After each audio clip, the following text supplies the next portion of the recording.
สองชั้นนะจ้าสองชั้นนะผมชั้นนะให้เลยนะ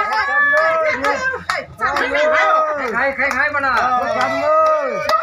ชั้นที่สองเลยเนอะให้ตังเดินแล้วที่โต๊ะสองเลยเชียร์เลยสองเลยให้ยอมเลย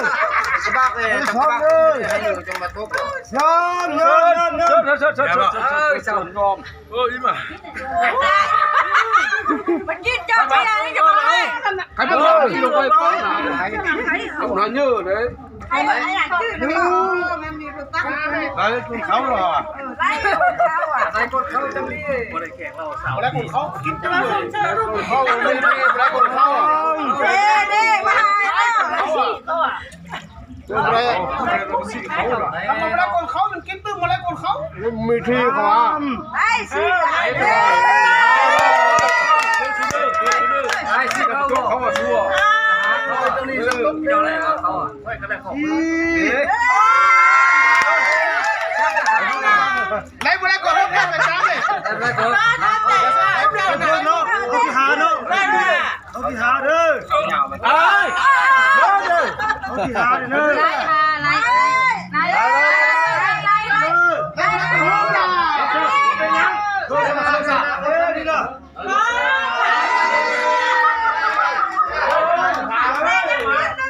สามเท่ากินข้าวต้มนี่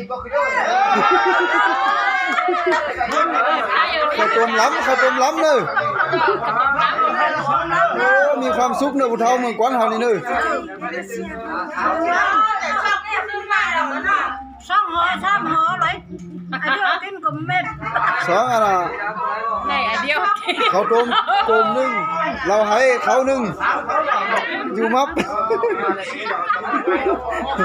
เท่ายอมเลยยอมเลยข้าวต้มน่ะ